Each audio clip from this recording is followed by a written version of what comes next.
Okay, hey everyone, how's it going? Today I'm going to be covering the patch notes for version 1.24 of Minion Masters. No one else does this, no one else covers this, so I thought I would, because why not? Maybe some people prefer to look at the patch notes in video format, so for those few people, hello. And for everyone else, maybe just comment what you think of this expansion update. Not really an expansion, it's an update.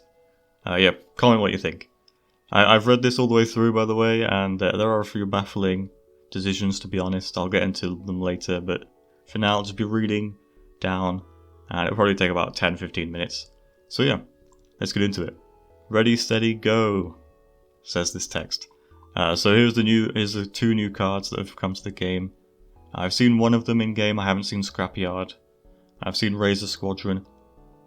It's a really weird, really bizarre card.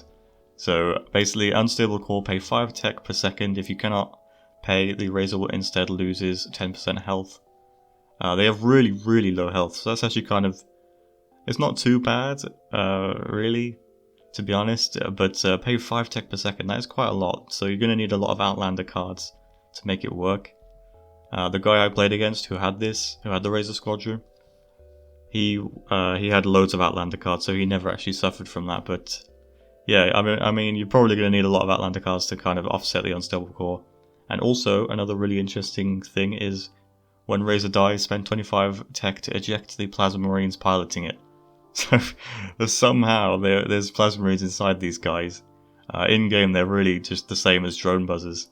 In fact, they are basically just drone buzzers with a load of guns duct taped to the front of them. Honestly, it's kind of insane. Their model is really weird looking, to be honest. I think they should have made a new kind of dropship, well, not a dropship, but just a bigger chassis for the drone buzzers, because it just looks really silly because there's so many guns on the front now that it just looks like it would just nosedive into the ground the moment it tried to take off. I don't know. I'm not one to criticize realism in games anyway, but it just looks a bit silly from an aesthetic perspective, I guess. So yeah, Razor Squadron is an interesting card, but it's not very good from what I've seen. And my drone buzzers when I was playing actually usually killed the Razor Squadron outright anyway, so it really is kind of poor, to be honest, which is a bit of a shame. And then we have Scrapyard, so gain 20 tech every 5 seconds, and then when you have 100 tech, summon a random 3 to 5 mana Outlander card and spend 20 tech per mana. So I think this is in the free season pass at the moment.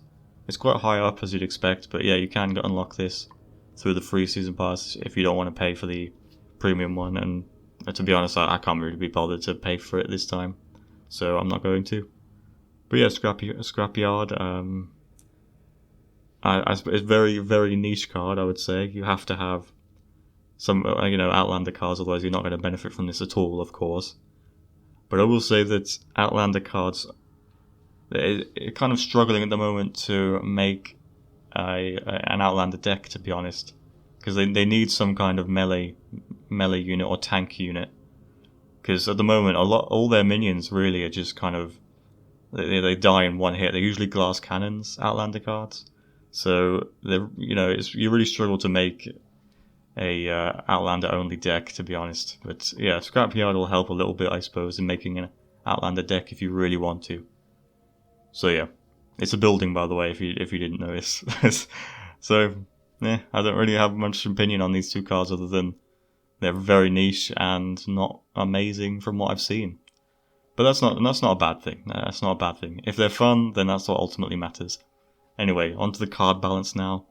And here's one that I'm actually very fond of. The Apex Shield Totem the duration is down from 10 to 7, which is really nice, but the health has gone up. So yeah, this dev comment, this makes the totem a little more resistant towards certain spells. I couldn't tell you what spells it's resistant to now, but yeah, 250 health is pretty good. And reduces its potential to negate damage from entire pushes on its own, and yes, that is true, because it could just negate damage from an entire push, and then the push would just die, and then that would be it, and it'd just be annoying. It's so annoying when you had a push going on, and then an APEP would play a shield totem and totally ruin everything. It was very frustrating, so I'm glad that change has happened. Mordor Tombstone as well has been nerfed ever so slightly. activation time from 8 seconds to 9 seconds. Not exactly a mega change or anything, but I guess that's okay, I suppose. Apparently Mordor is currently performing a little too well in top ranks, but I mean, maybe I'm not high enough, but I haven't really been seeing it that much. So I don't really know. I'm not really bothered about this change at all, to be honest. I'm sure people who played Mordor aren't really that bothered either, because it's not that huge of a change, you know. In fact, all masters are mythic now as well, so Rekt and Setsu will be mythic. Doesn't really affect them that much, but yeah, they won't get pushed around by Leliel's Vortex or, you know, stuff like that. Harbinger won't push them around either. And when Setsu got Harbinger, she'd always like bug out, so I guess that's a pretty good thing as well. And now, yeah, mythic rules added to cards. So mythic cards include like Yahun and Madred, stuff like that. So they can no longer be Netherstepped, Gorak sacrificed, or Once Bitten, and Spawn of Fury. And that is really sad. Spawn of Fury, like Madreds and stuff, and Yahuns. You know, that was a really fun thing to do. So I think they should give back Spawn of Fury, but everything else, I guess, is fair enough. I suppose people tended to not do this sort of thing, but with Spawn of Fury, it was always fun to have like a, you know, 2 Yahuns or 2 Madreds. So yeah, I would say bring Spawn of Fury back, to be honest. Because now there's not many Spawn of Fury targets in the game anyway, so you're just taking away even more Spawn of Fury targets. So yeah. Anyway, Once Bitten now targets the minion closest to the center instead of a random minion within the area. I guess that's like a quality of life fix, but really not that big of a deal, to be honest. Now, Arcane Bolt has been changed as well. Kill threshold 450 has gone down to 400. I think that's really good. I think that's really good change, because Arcane Bolt is very strong. So I think that's a good change to nerf it, because you would always make a profit from Arcane Bolt like 90% of the time, probably 95% of the time, honestly. So I'm happy with that change. I actually don't own that card, by the way, Arcane Bolt, but I have played it in. I think I've got it from like Future Past and Future Present, stuff like that, a few times, and it is very strong. Now here's a change I really don't like, and his Ghost. Basically, they nerfed him by not being able to possess mythic creatures anymore. I need to cough 1 second. Excuse me. So yeah, he can't possess mythic creatures anymore, which is really sad. But they did make it so that he stuns the base for 10 seconds. Or stuns a mythic minion for 10 seconds, which really sucks, to be honest. That's not a good improvement. That doesn't make up for the loss of possessing mythic creatures.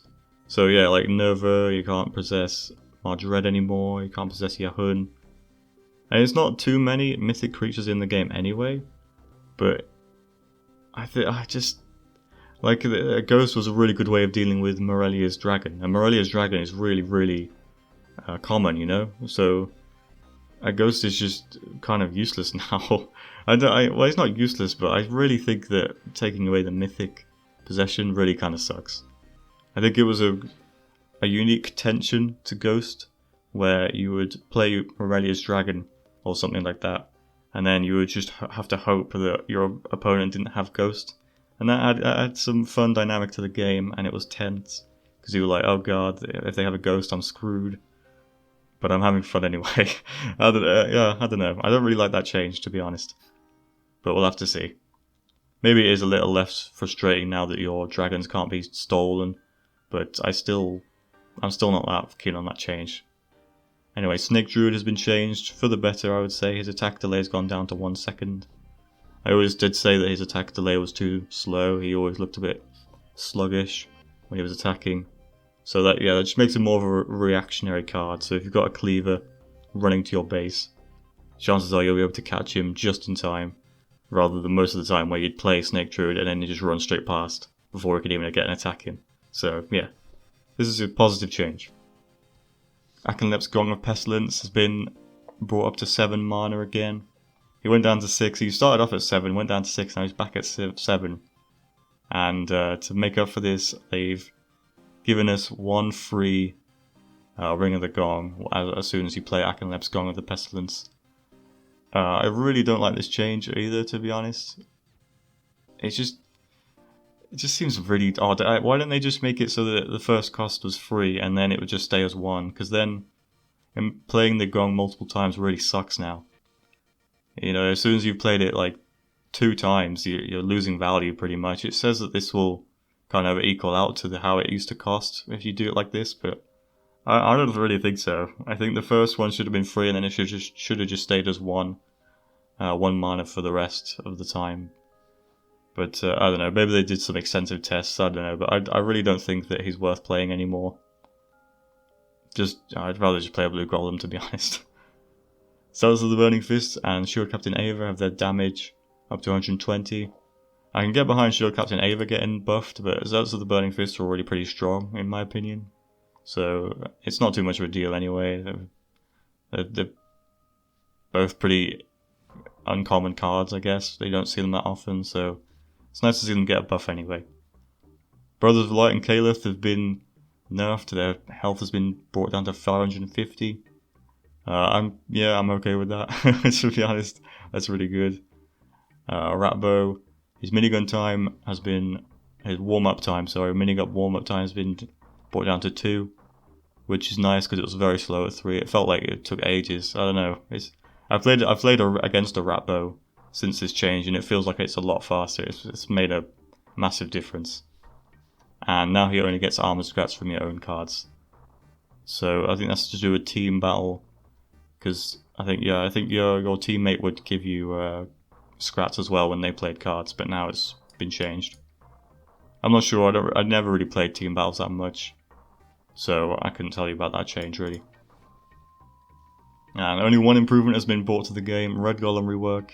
So I have seen the new model. I haven't seen it in game, but I've just like right-clicked on his card, and yeah, he looks cool.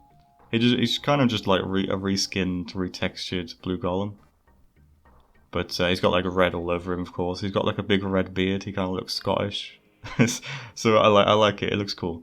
I don't know how big he is compared to everything else.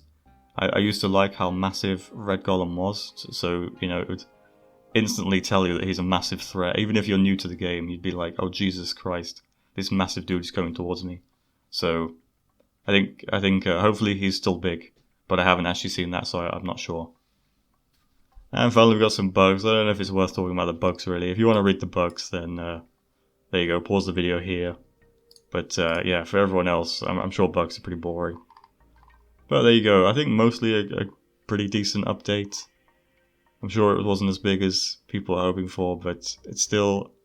Some of the changes were good, a couple of them I'm really not keen on, but stuff like the Apep Shield Totem I'm really, really happy for, because Apep Shield Totem was very annoying. So there we go, thank you very much for watching, I do hope you enjoyed, and bye for now.